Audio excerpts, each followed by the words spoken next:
Warahmatullahi wabarakatuh. Waalaikumsalam warahmatullahi wabarakatuh.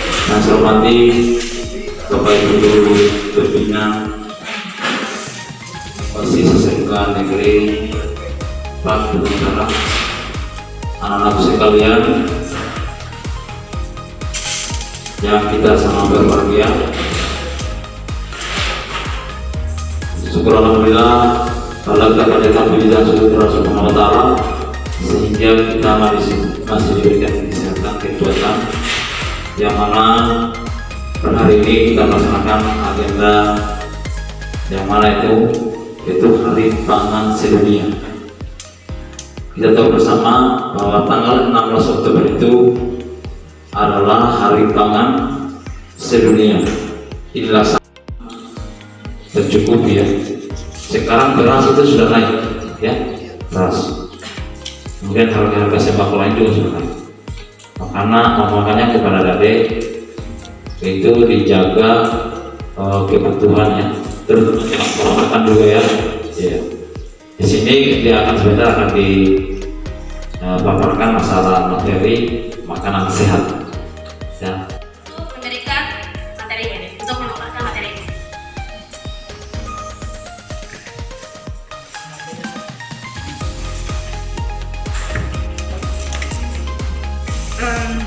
Terima kasih kepada moderator dan juga terima kasih kepada Pak Sekolah yang saya hormati, Bapak Kepala Sekolah yang sudah menyempatkan waktu untuk memberikan sambutan kegiatan kita pada hari ini, juga sebagai keynote speaker membuka kegiatan ini. Yang saya hormati Bapak Ibu Guru yang sudah hadir di tempat ini untuk berpartisipasi dalam kegiatan ini, juga yang saya cintai anak-anak sekalian yang pada kehadirannya hari ini sudah menyempatkan diri untuk dari kebutuhan urutan kebutuhan pokok. Ini nomor berapa ini pangan ini? Ada berapa kebutuhan pokok, kebutuhan dasar manusia? Hari ini adalah Hari Pangan Sedunia. Kalau kita buka-buka di internet, di Google itu penuh dengan kreativitas orang-orang yang ikut menyemarakan Hari Pangan Sedunia ini. Pangan dan agriculture apa? Pertanian. Jadi memang dia masalah pangan. Yang merupakan sebuah badan khusus dari Perserikatan Bangsa-Bangsa atau PBB, sebagaimana dilansir dari nama PBB dari detik.com. Jadi itu kenapa? Dari PBB. Jadi ini syarat pangan bergizi yang bisa kita praktekkan di rumah. Nah, bahan makanan kualitas itu yang bagaimana? Untuk daging dan ikan, tanda-tandanya segar, ya. Aroma yang mendominasi adalah khas, tidak berbau busuk. Dan pegang itu gelas dan begini. Tidak ada yang bisa mematikan selain daripada Allah. Ini pun racun ini adalah makhluk Allah. Kalau Allah sudah berkehendak, apapun yang Allah tentukan tidak akan terjadi sama saya. Meskipun ini sangat beracun. Dengan mengikuti jalan yang sudah ditentukan oleh Allah dan Rasulnya, maka kamu akan selamat. Jadi kita itu sangat manja, dimanjakan sama Allah. Tinggal kita yang saja terlalu banyak belok kiri belok kanan. Sebenarnya Allah sudah patut kita, kamu jalan di sini saja. Tidak usah banyak lari kiri dan kanan. Tapi karena nakalnya kita, akhirnya apa? Banyak yang sesat, banyak yang nakal, banyak yang mati muda dengan keadaan yang sangat berdosa, banyak sekali. Padahal Allah sudah atur kita, sudah kasih manja kita. Kita hanya tinggal mengikutinya saja. Oke, bisa kalian depan? Bisa ini? 10 adab makan dan minum seorang muslim. Kira-kira kalau satu ini membaca bismillah sebelum makan dan alhamdulillah sesudah makan. Saya jamin ini adik-adik atau nasi ya juga supaya kita sehat. Kadang adik-adik kurang minum hanya muncul penyakit, apalagi lalu ya kronikal itu. Dan mungkin perlu masa sebentar juga ada kegiatan jam 10 di dinas pendidikan kabupaten, mungkin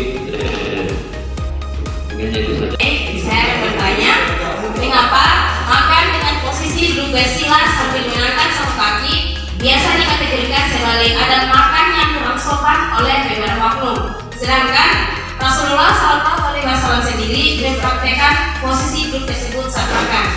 Kita tentunya tahu bahwa seorang Rasul tidak mungkin melakukan hal-hal yang tidak baik.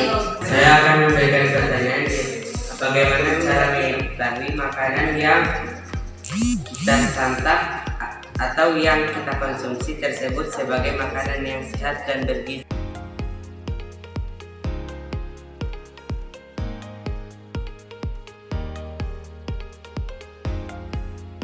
Dan tinggalkan lara, aku tetap cinta walau tak bersuara.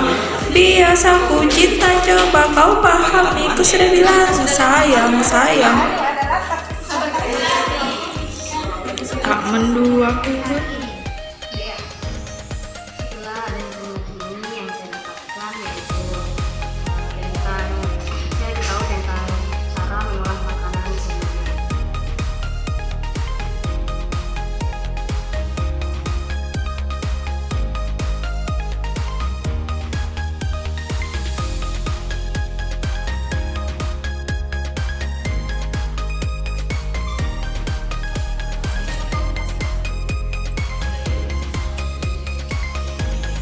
Iya. Ini juga.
Nah, sekarang kita tidak akan bikin masalah surat yang sepihak bikin, tapi kita bikin sama-sama. Kita sepakat. Berawal dari kita meyakini sesuatu itu baik, ada sedekah nilai-nilai kebaikan, kemudian ada poin-poinnya akan menjadi kesepakatan kelas kita di dalam laporan. Apalagi selain kebersihan, saya semak satu kebersihan. Artinya yang kita pandang, kita yakini sebagai sesuatu yang baik.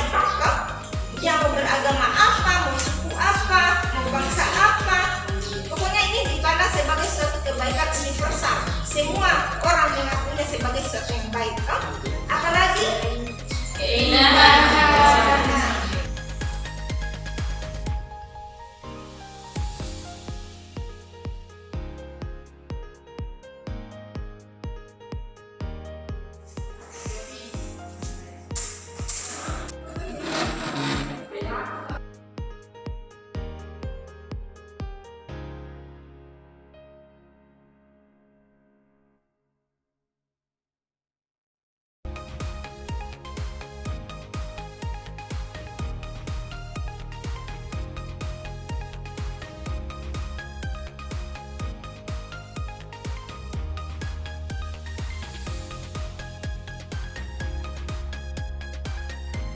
Bismillahirrahmanirrahim. Assalamualaikum warahmatullahi wabarakatuh. Ya, alhamdulillah, puji syukur kepada Allah Subhanahu wa taala. Hari ini kita berkumpul dalam kegiatan sharing session atau forum berbagi masalah dengan tema budaya positif. Di sini adalah salah satu aktualisasi aksi nyata yang kami ditugaskan dalam program pendidikan guru penggerak angkatan 9. Jadi semua guru penggerak ini pasti akan mengalami hal seperti ini. Nah, ini adalah tantangan bagi saya, dan di situ juga kita belajar. Bapak Ibu, terima kasih atas kehadirannya di sini. Salawat dan salam kepada Rasulullah Muhammad SAW. Allahumma shalli ala sayyidina Muhammad sebagai sosok yang akan menjadi panutan kita untuk mendapatkan keselamatan dan kebahagiaan dunia akhirat. Dari judul tema hari ini, budaya positif, barangkali sudah kita pernah mendengar atau sering mendengar, mungkin juga sudah terbayang dalam pikiran kita apa itu isinya di dalam. Budaya positif ini sesungguhnya banyak konsep-konsep, subkonsep yang ada di dalamnya. Di situ kita membahas masalah nilai-nilai kebajikan universal, teori-teori motivasi, kemudian masalah hukuman, penghargaan, restitusi, ada juga yang namanya restitusi segitiga, kemudian dunia berkualitas, ada juga namanya keyakinan kelas. Kalau restitusi dan keyakinan kelas itu adalah sudah aktualisasinya, ya, hal yang bisa kita aktualisasikan dalam lingkungan kelas atau sekolah. Ya, budaya positif dikatakan juga sebagai disiplin positif. Sini kita akan bahas disiplin positif dan nilai kebajikan universal. Bapak Ibu, kita berada di institusi sekolah di mana hal yang mungkin jarang kita sadari yaitu bahwa institusi sekolah adalah institusi moral. Jadi murid, siswa bukan hanya sekedar datang untuk kita kasih pengetahuan, tapi mereka juga di sini harus kita bangun karakternya. Seperti itu. Berangkat dari filosofi pendidikan Ki Hajar Dewantara sebagai bapak pendidikan kita mengenai tujuan pendidikan nasional, kurang lebih seperti ini. Pendidikan itu apa? Tujuan pendidikan itu apa adalah menuntun tumbuh kembang murid sesuai dengan kodrat zaman dan tempat untuk mendapatkan kebahagiaan dan keselamatan setinggi-tingginya. Jadi ini mungkin yang kita kenal orangnya, tapi kita tidak tahu pemikirannya seperti apa. Kalau di guru penggerak itu kita pelajaran pertama itu filosofi pendidikan Ki Hajar Dewantara. Nah, kita hargai beliau sebagai bapak pendidikan nasional. Bukan hanya bapak pendidikan, beliau juga seorang pejuang kemerdekaan. Ya, beliau bukan berjuang angkat senjata, tapi juga berjuang secara politik untuk melakukan perjuangan politik untuk mencapai kemerdekaan. Dan di bidang pendidikan adalah salah satu bidang beliau juga. Nah, dalam konsep menuntun tadi dikatakan untuk menuntun siswa ada berapa peran guru di sini yang sering kita kenal. Ingat Sosung Tulodo di depan memberi teladan, Ing Madia Mangunkarso di tengah memfasilitasi, membantu. Tuturi Handayani di belakang mendorong. Jadi kalau ini kita lakukan, maka kita sudah benar-benar menuntun siswa. Di depan kita kasih contoh, di tengah benar-benar kita hadir, membantu, memfasilitasi proses belajar siswa. Dan ketika kita berada di belakang, kita memberikan dorongan atau motivasi. Jadi berangkat dari konsep tadi, maka lahirlah istilahnya ada pendekatan proses belajar yang dinamakan disiplin positif, yang mana akan berkaitan dengan nilai universal. Di sini akan dibahas masalah teori kontrol, makna disiplin, dan nilai-nilai kebajikan. Dalam teori kontrol dikatakan, kita sering berpikir seperti ini. Siapa sih yang mengontrol kita? Apakah bisa saya mengontrol orang lain? Apakah bisa saya mengontrol siswa? Dengan kata lain, bisakah aturan yang saya terapkan ini akan mengontrol perilaku siswa?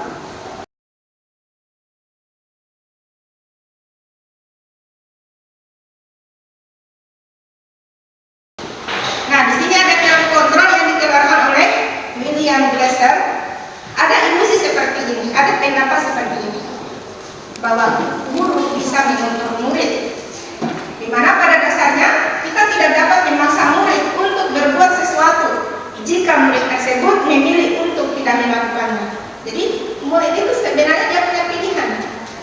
Walaupun tampaknya guru sedang mengontrol perilaku murid, hal demikian terjadi karena murid sedang mengizinkan dirinya dikontrol. Jadi itu tetap sama murid. Dia izinkan, dia bukan dirinya untuk diatur. Dia mau diatur bahasa ini. Kalau dia tidak mau diatur, nah kita lihat apa yang terjadi. Apapun yang akan memarahi, memukul, terjadi terus pelanggaran karena muridnya sendiri, dia tidak bukan dirinya untuk dikontrol, untuk mau diatur. Berdasarkan bagian di atas kita bisa menyimpulkan bahwa hukuman bersifat tidak terencana atau tiba-tiba. Anak atau murid tidak tahu apa yang akan terjadi dan tidak dilibatkan. Hukuman bersifat satu arah dari pihak guru yang berikan dan murid hanya menerima satu hukuman tanpa melalui suatu kesepakatan atau pengarahan dari pihak guru, baik sebelum atau sesudahnya. Ya, jadi hukuman itu bisa fisik atau psikis. Kekerasan fisik, kekerasan verbal itu lumrah dalam hukuman. Kita katakan kaum bodoh, misalkan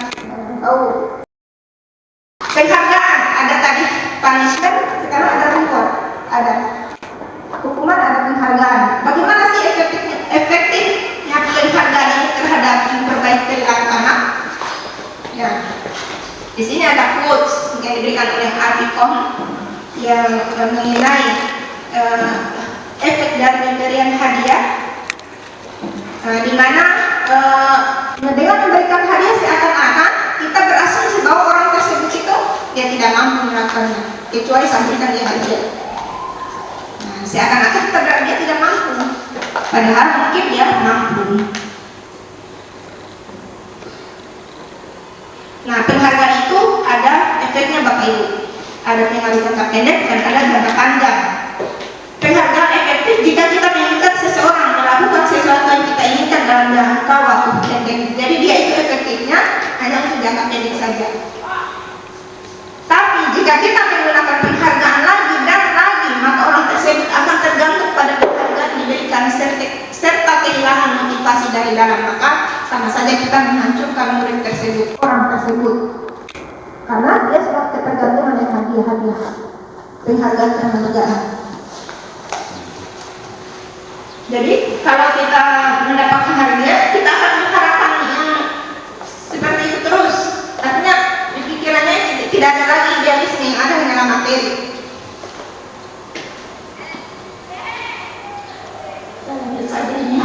Nah, penghargaan merusak hubungan.